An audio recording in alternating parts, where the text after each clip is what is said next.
Good morning. It is still morning just. I've had 2 cups of tea already and now I'm on my water. It's pretty full. I don't want to spill it.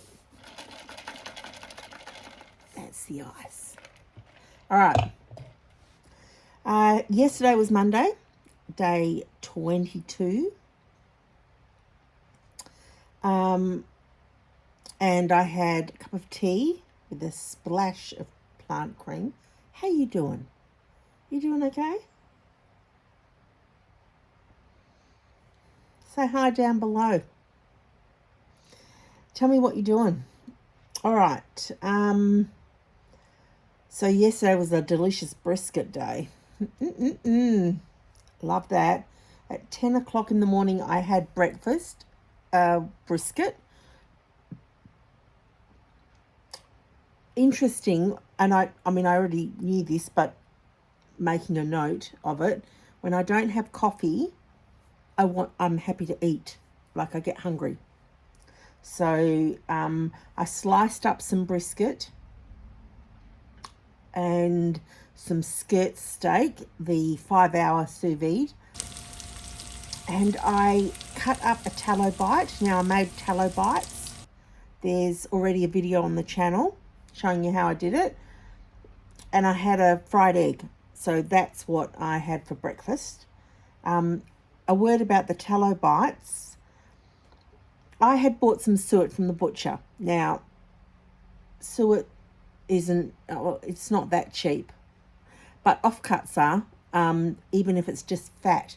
So I have a butcher here in Perth, and I think he charges me $2 or $3 for, I think, 3 kilos, 2 kilos, 3 kilos. And I can have meat and fat or just fat. But every butcher is different. Some charge, one guy quoted me like $30 for 1 or 2 kilos of beef fat. And I said, no thanks. So you just have to ask around, ask your different butchers around. But it's like having free food. Like, can you imagine never having to buy olive oil again if you cook with olive oil? I mean, it's quite amazing to make your own. And so I made some big portions. I made some smaller portions and some little pucks. And something amazing happened. As I was emptying out the tallow, and the tallow left in there was still bubbling away, because I didn't turn it off, I just left it on.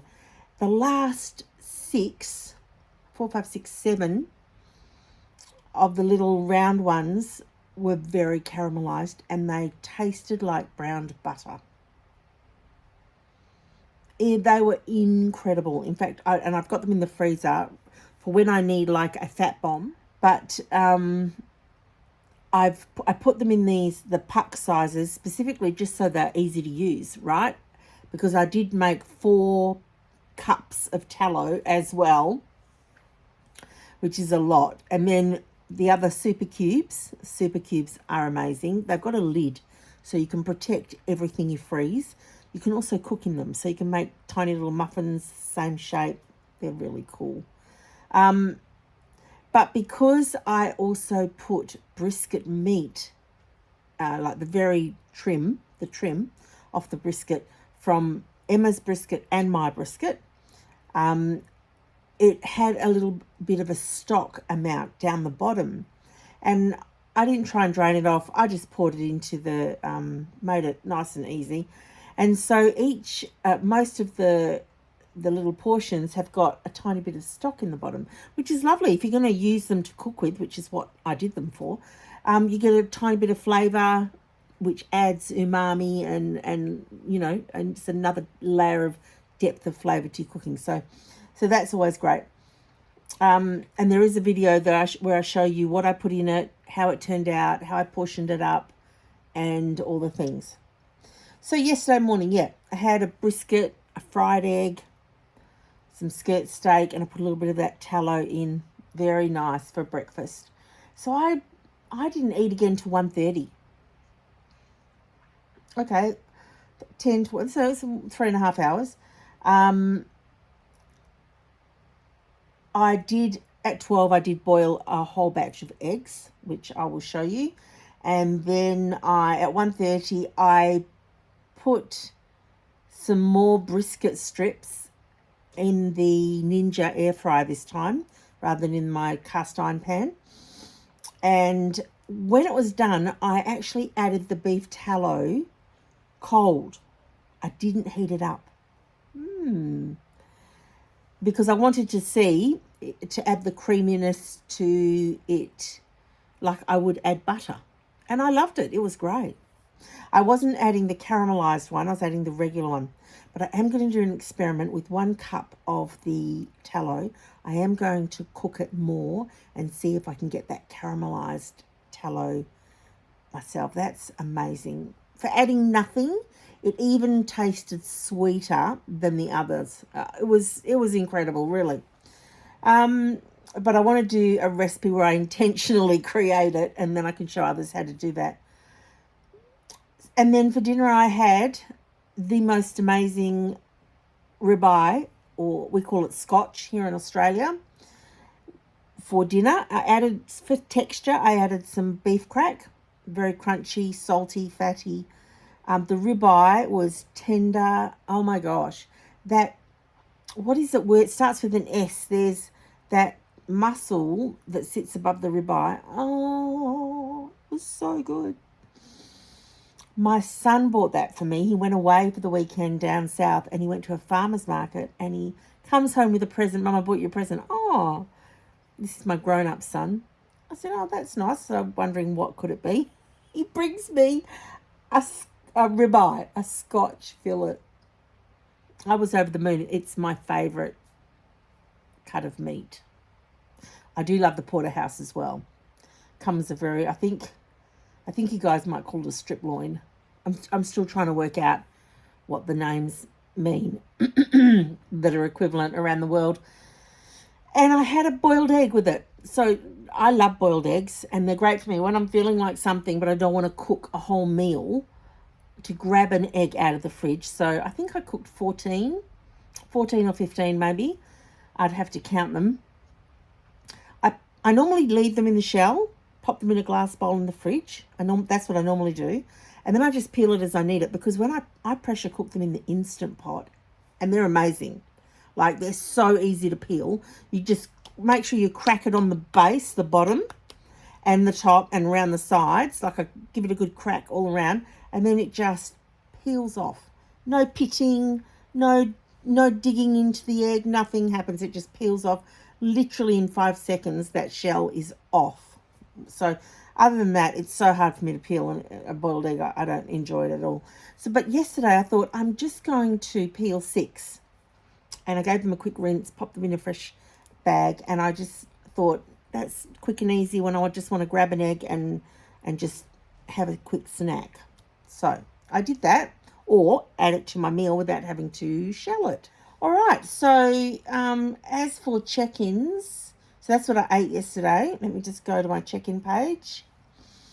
My sleep was, I was tired but couldn't get to sleep. But I did end up getting 7 hours, which is really good. So I'm happy with my sleep. Cravings were pretty full on and quite intense. And I'll talk about that just at the end. And I think I'm linking cravings and emotional grind together for yesterday, because it felt quite emotional.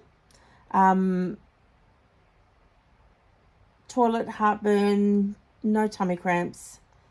Pain was 6 out of 10, 7 out of 10.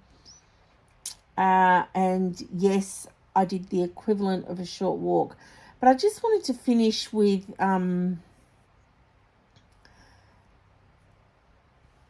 just some comments about the cravings and the emotional grind.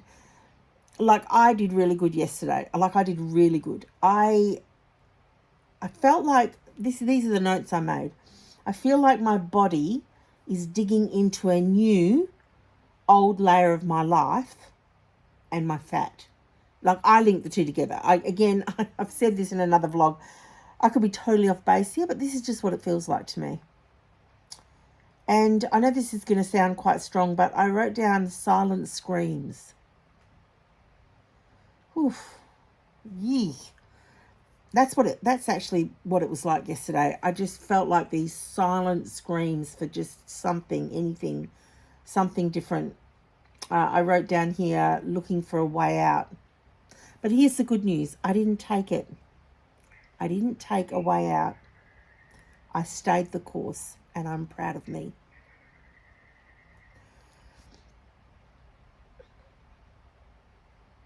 And, you know, yeah, this is verbal journaling for me, and it's therapeutic for me. This is why I do it.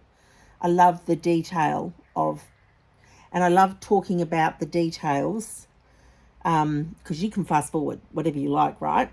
Or flick off, or don't watch it all. But I love saying it out loud, putting it into a coherent language to explain it to others, because in that process, it helps me actually make sense of my day, and it gives me meaning. It adds meaning to the discipline and the process and all the things I did yesterday, for myself, looking after me, self-care, all those things, which are really important to me because I haven't been good at those. So I'm really proud of me. I had a really good day, in terms of success. I succeeded. It was hard in the afternoon, and I don't know why. It's obviously got something to do with my circadian rhythm, because it's usually the afternoon from 3 o'clock onwards, between 3 and 7, or even 2 and 7. That seems to be my, that's the danger hours. But I'm very proud of me. I did a good job. And today is, wow, day 23. So I've set a new record. Every day I'm setting a record. This is the longest I've done 100% zero carb. It's the longest. And I feel good about that. I feel really good about that. So I hope you're doing well. I would love you to say hi, and thank you to those that have commented. Tell me how long you've done carnivore and how it's going for you. I love that. It's very encouraging when a real life person actually tells you how they're going and says hi. But I appreciate those that are commenting and engaging and interacting with me. It feels great. So thanks for that. But say hi below, and I will see you tomorrow.